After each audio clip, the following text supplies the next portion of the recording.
Mau sholat Jumat kita, mandilah kita Pak. Ibu-ibu bagaimana? Ibu-ibu ketika mau sholat zuhur di hari Jumat mandi. Jadi sama kesunahannya, sama perintahnya. Kalau kami Bu mau sholat Jumat mandi kami, maka ibu-ibu emak-emak saya mau sholat zuhur mandi.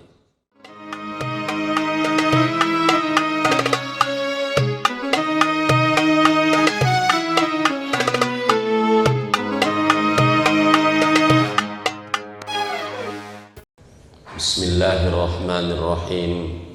Assalamualaikum warahmatullahi wabarakatuh. Bapak Ibu orang tuaku hadirin jamaah yang dimuliakan Allah.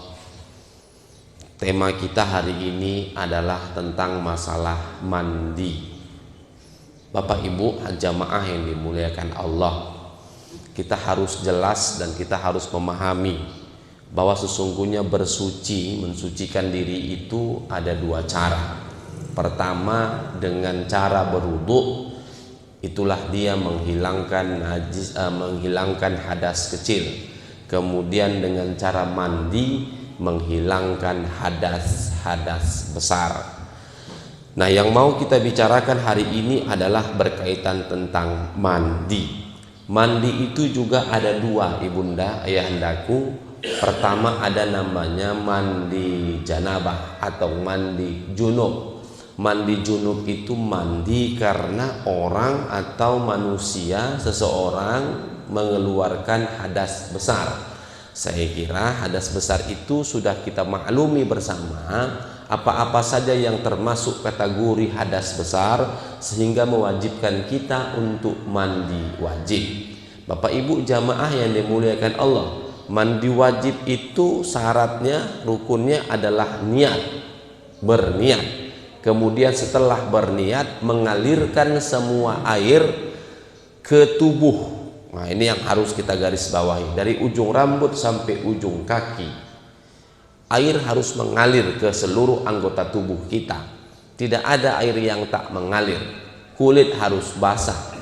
Makanya jamaah yang dimuliakan Allah, di saat kita mandi janabah atau mandi junub itu disunahkan kita itu berpindah dari satu tempat. Kaki kita yang menapak ke satu lantai, kita disunahkan untuk berpindah ke tempat yang lain. Artinya bergerak kita agar tapak kaki yang menginjak lantai itu dapat dialiri oleh air. Kemudian juga kita diperintahkan untuk menggosok-gosok, dafkun namanya, digosok-gosok tubuh kita ini supaya air itu mengalir melewati tubuh kita. Jamaah yang dimuliakan Allah, jadi ini yang harus kita pahami juga tentang masalah mandi junub. Kemudian yang kedua adalah namanya al-agsalul masnunah, mandi sunnah. Setelah mandi wajib ada mandi sunnah. Nah, mandi sunnah hari ini yang mau kita tuntaskan, yang mau kita diskusikan, yang mau kita bicarakan ayah bundaku jamaah yang dimuliakan Allah. Mana saja mandi sunnah itu? Nah, ini dia. Mandi sunnah yang mau kita temakan, yang mau kita bicarakan hari ini adalah mandi sunnah dalam rangka menyongsong satu ibadah ya Bapak Ibu. Bukan mandi suka-suka hati saja. Ini dia. Pertama, hadirin jamaah yang dimuliakan Allah, al-agsalul masnunah, mandi yang sunnah itu pertama adalah ghuslul jumu'ati, mandi ketika mau sholat Jumat. Bapak Ibu jamaah yang dimuliakan Allah, ini sunnah. Mau sholat Jumat kita, mandilah kita Pak. Ibu-ibu bagaimana? Ibu-ibu ketika mau sholat zuhur di hari Jumat mandi. Jadi sama kesunahannya, sama perintahnya. Kalau kami Bu mau sholat Jumat mandi kami, maka ibu-ibu emak-emak saya mau sholat zuhur mandi. Tidak berlaku mandi Jumat itu Pak jam 8 pagi sholat Jumat, itu namanya mandi pagi hari Jumat.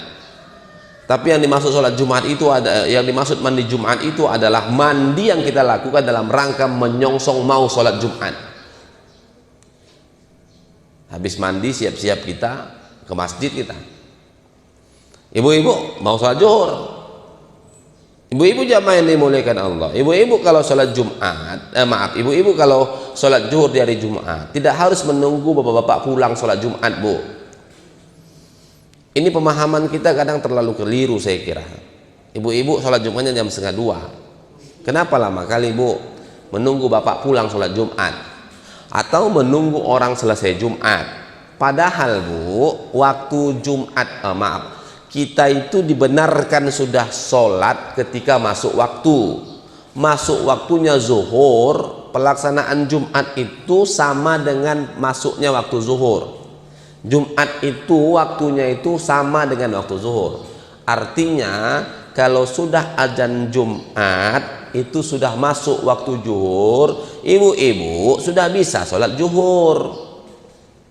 Berarti jam 12 udah bisa lah ibu mandi dalam rangka mau melaksanakan sholat zuhur di hari Jumat. Hanya saja para ulama menjelaskan bagi rumah-rumah yang di dekat masjid, ibu-ibu rumahnya di dekat Masjid Al-Ikhlas ini, ketika khatib berkhutbah dengar, Bu, dengar, maka sunnah pula untuk mendengar khutbah itu. Artinya kalau khutbah itu terdengar, maka jangan sholat dulu, dengarkanlah khutbah itu dulu. Rumah ibu sekitar masjid ini terdengar khutbah di Masjid Al-Ikhlas. Kalau begitu udah siap. Kalau begitu mak-mak saya sebenarnya langkah yang benar yang ibu lakukan adalah siap-siap mau sholat zuhur dari Jumat, mandi, ya, kemudian habis mandi pakai mukena, ya, pakai telekung, kemudian ibu dengar khutbah, khatib berkhutbah, naik khatib tuh berkhutbah, ibu tariklah kursi, duduk ibu di teras, dengarkanlah khutbah itu. Setelah khatib turun dari mimbar, khutbah pun selesai dibacakannya, dilakukannya, maka orang sholat Jumat, kita pun sholat zuhur. Ini yang pertama, sholat Jumat. Yang kedua adalah mandi sunnah itu wa ghusnul idain, mandi ketika dua hari raya. Kalau ini tak perlu saya jelaskan lagi Pak Ibu. Kalau udah raya ceritanya ini, yang tak sholat pun mandi semangat kali nih. Jangankan mau raya Pak, di penghujung Ramadan aja udah sibuk. Mandi marpangir, dibeli semua itu. Mandi, wangi semua. Padahal wa ghusnul idain, mandi dua hari raya itu sunnah. Mau sholat raya itulah sunnah. Bu, Pak, jamaah yang dimuliakan Allah, sholat Id itu kan sunnah, dan itu boleh dilakukan berjamaah. Dan itu boleh dilakukan sendiri. Berjamaah jauh lebih baik. Kalau tak sempat berjamaah, ada uzur, boleh sendiri. Sendirinya itu kayak sholat duha lah persis. Kalau ibu bapak pulang kampung, ini kan kadang pulang kampung malam takbiran, habis isya jalan, diperkirakan besok jam 5 atau subuh sampai ke kampung. Ternyata jalan macet, sampailah bapak ibu jam 8 di kampung halaman. Saya sampaikan sama bapak ibu, walaupun sampainya jam berapa, jam 8, tetaplah sholat, jangan nggak sholat. Ini udah karena udah pulang orang kampung dari masjid tuh nggak selesai sholat, sampai awak ke rumah mak awak nggak sholat awak. Padahal bolehnya kita sholat sendiri. Sholat kita dulu 2 rakaat, namanya sholat Id, tapi tak adalah khutbahnya. Itulah makanya kenapa lebih afdol berjamaah, karena kalau berjamaah ada khutbahnya. Nah, penyakit kita begitu, kalau udah pulang kampung kelewatan waktu sholat itu, tak sholat pula kita. Nah, itu dia ibu jamaah yang dimuliakan Allah. Dan waktu sholat Id itu sama dengan waktu duha, dari mulai terbit fajar, waktu duha itulah sampai sesaat sebelum matahari tergelincir. Jadi sebenarnya waktu Id itu boleh jam 9 boleh, jam 10 boleh, nggak apa-apa. Cuma lagi kalau di masjid yang ramai berjamaah, janganlah pula buat pengumuman, hadirlah beramai-ramai sholat Id di masjid kita besok jam 10 habis jamaah kita. Cepat-cepat saja karena ada aktivitas lain. Tapi bagi kita yang melaksanakan itu secara pribadi karena ada uzur, boleh kita melakukannya sendiri. Waktunya itu jam 10 bisa. Dan tak ada pula sholat Id 2 kali. Ibu-ibu mohon maaf saya sampaikan. Satu rumah ada yang bertanya sama saya, Pak Ustadz, saya sama suami saya beda rayanya. Terus masalahnya apa? Saya semalam, suami saya hari ini. Terus masalahnya apa, Bu? Bagaimana keadaan sholat saya? Bolehkah saya sholat dua kali?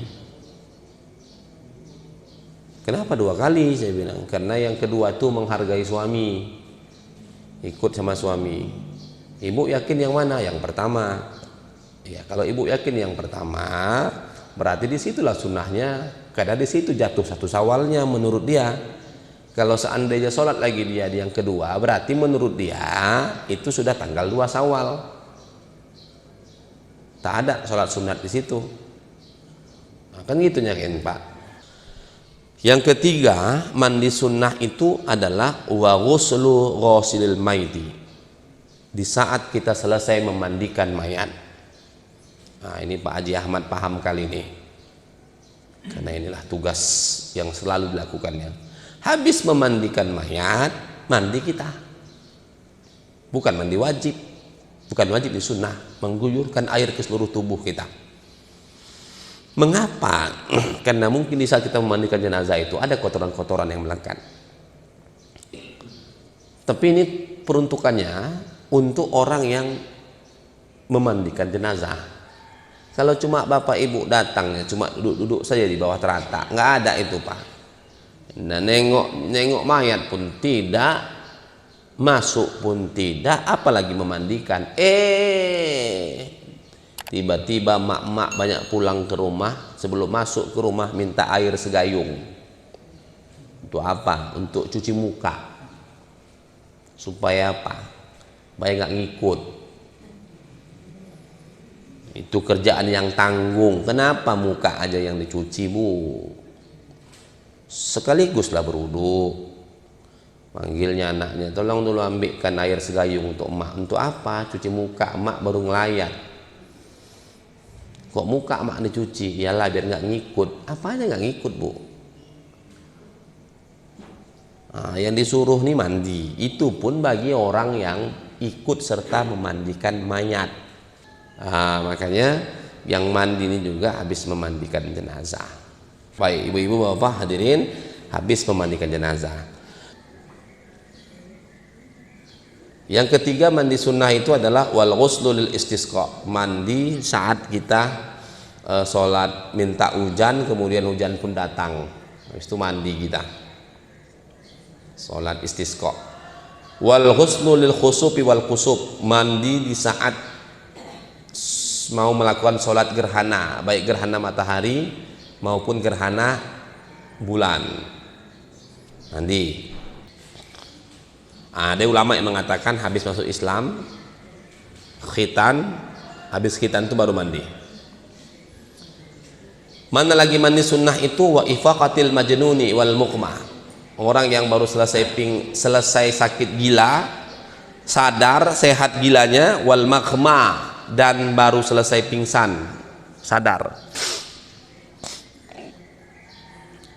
Dalam buku Qawaid Fikih, ibu bapak, dalam buku Qawaidul Fikih ini ditulis oleh Syekh Arsyad Talib Lubis. Ini buku ini selalu saya bawa ini. Ini buku walau buku kecil, di sini banyak penjelasan hukum bapak ibu. Ini dalam buku ini Pak, ada dijelaskan ternyata orang sakit jiwa itu ada sakit jiwanya musiman. Hari Kamis kumat, hari Sabtu sehat, Jumat kumat, nanti habis maghrib sehat lagi. Maka bapak-bapak jamaah yang dimuliakan Allah, yang seperti ini, habis dia gila misalnya, habis gila itu tenang dia, sadar dia, maka suruh mandi dia, suruh mandi dia. Nah, mungkin ibu bapak, saya baca buku Qawaid Fikih ini, teringat saya cerita orang pulang haji, Pak. Pulang haji itu katanya waktu pas wukuf di Arafah itu ada spesial mobil yang seperti penjara. Tapi mobil penjara itu isinya bukan menangkap penjahat, tapi mengangkat orang-orang yang stres saat pelaksanaan itu, kumat stresnya. Dimasukkanlah ke dalam mobil penjara itu, dibawalah untuk wukuf ke Arafah, karena wukuf di Arafah itu adalah rukun haji.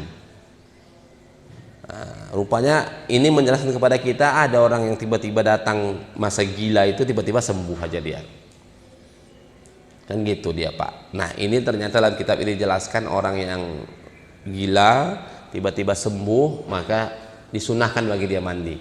Orang yang baru siap pingsan, sadar, sunahkan nama dia mandi, mandilah kau. Tapi jangan pingsannya karena epilepsi, juga harus hati-hati kita, kadang nggak bisa juga kena air, makin kumat nanti.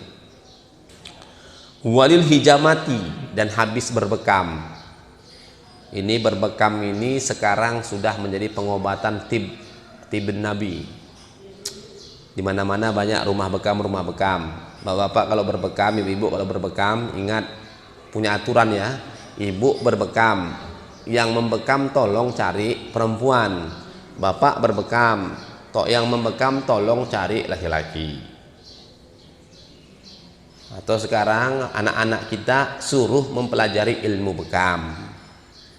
Ibu bisa mempelajari ilmu bekam, tengok di internet. Wah, titik ini kalau ini kalau ini. Alatnya beli. Kalau dulu bekam pakai tanduk, sekarang nggak pakai tanduk lagi, udah pakai alat. Udah gampang sekarang. Kok dulu pakai tanduk dan dihisap ya kan, Pak. Oh, makanya orang dulu habis bekam botak-botak kepalanya. Kalau sekarang enggak. Pakai tanduk, narik memang nggak sampainya ke mulut, ditarik nggak sampainya temakan itu, udah dibuang, kental-kental darah tuh.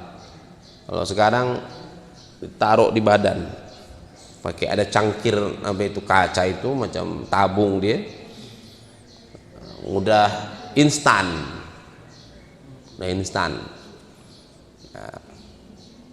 Dan ini pengobatan ala Nabi. Habis berbekam, mandi sunnah supaya enak. Walidukhulil masjid, mandi sunnah itu ketika mau hendak masuk masjid. Mau masuk masjid mandi sunnah kita, biar tenang kita ibadah nih. Nah, yang terakhir adalah ini ibu bapak, walikulli lailatin min ramadhana, mandi di tiap-tiap malam dari bulan Ramadan. Kita bilang jangan mandi malam buat penyakit. Sementara dalam kitab Yaqutun Nafis ini disebutkan mandi sunnah itu adalah mandi di malam-malam Ramadan. Iya, disuruh pula awak mandi malam.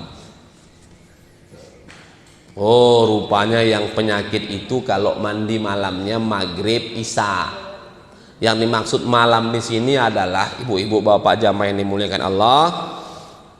Kalau malam Ramadan sore kita mandi lazim biasa, kemudian maghrib kita berbuka, habis itu kita siap-siap untuk melakukan sholat tarawih. Habis tarawih ibu pulang, bapak pulang, tidur mungkin istirahat atau baca Quran sebentar istirahat. Bangun mandi. Nah, ini sunnah mandi. Jadi kalau boleh saya bilangkan mandinya itu dalam rangka sebelum sahur. Nah, jadi bangun tidur mandi dulu, sholat dulu, nah gitu, baca Quran dulu, baru siap-siap mau sahur. Nggak sakit itu Pak Ustadz, nggak. Yang sakit itu mandi maghrib itulah, mandi pas azan itu sakit. Tapi kalau mandi malam, apalagi mau itikaf kita Pak, malam-malam terakhir mau itikaf, jam 10 selesai tarawih, nanti itikaf jam berapa? Jam 12 kita itikaf ya, kumpul semua di masjid. Sebelum itikaf itu mandilah kita. Ini sunnah pada malam-malam Ramadan. Bapak jamaah yang dimuliakan Allah, jadi enggak bisa menimbulkan penyakit itu, enggak. Ini kan Nabi yang bilang, udah dibilang ulama, wa likulli lailatin min Ramadan. Nah, hadirin jamaah yang dimuliakan Allah, inilah bapak-bapak, ibu-ibu, tuan-tuan guruku yang dimuliakan Allah, tentang mandi sunnah. Mudah-mudahan dapat kita amalkan, dan ilmu-ilmu yang mungkin belum kita pahami dapat kita mengerti, sehingga hadirin jamaah yang dimuliakan Allah dapat kita bersama-sama memahaminya. Saya kira ini saja. Terima kasih ayah bunda jamaah yang dimuliakan Allah. Assalamualaikum warahmatullahi wabarakatuh.